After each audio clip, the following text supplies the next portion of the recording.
मेरी इस e commerce journey में काफी लोग मुझसे पूछ रहे थे कि भैया आपका मार्जिन कितना होता है, आपका रिटर्न परसेंटेज क्या है। ये एक ऐसा सवाल है जिस पर बड़े बड़े यूट्यूब ग्रुप्स तक भी बात नहीं करते और इसको स्किप कर देते हैं। लेकिन यही वो असली दर्द होता है उस सेलर्स का। आपने कई लोगों से सुना हुआ कि भाई मैंने 10 लाख की सेल्स की है, 20 लाख की सेल्स की है। लेकिन क्या आपने कभी उनसे पूछा कि भैया आपने 20 लाख की सेल्स खुद की, लेकिन आपने उसमें प्रॉफिट कितना किया? ये सवाल कोई भी उस सेलर से नहीं पूछता।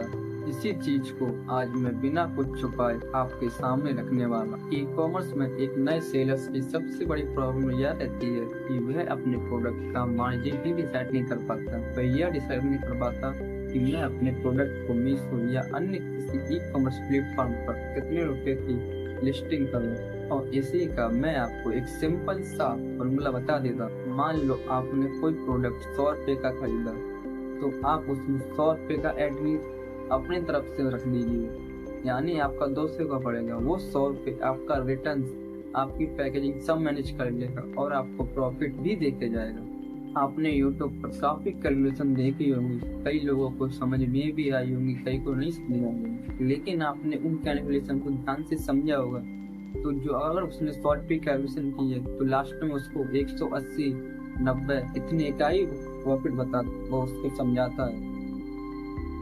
अब आते हैं सबसे खतरनाक पार्ट पर, वो है रिटर्न्स।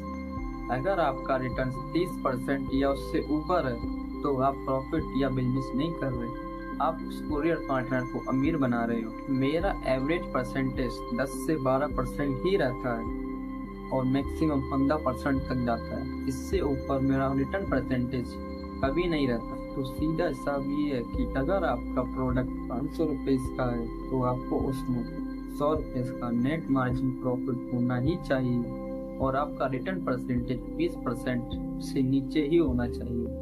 तभी आपका एक स्टेबल बिजनेस बन पाए। आपका रिटर्न परसेंटेज कितना आ रहा है मुझे कमेंट करके जरूर बताएं। अगर आपको जानकारी सही लगी हो तो आप हमसे जुड़ सकते हो, नहीं तो मिलते हैं स्क्रॉल करते हुए।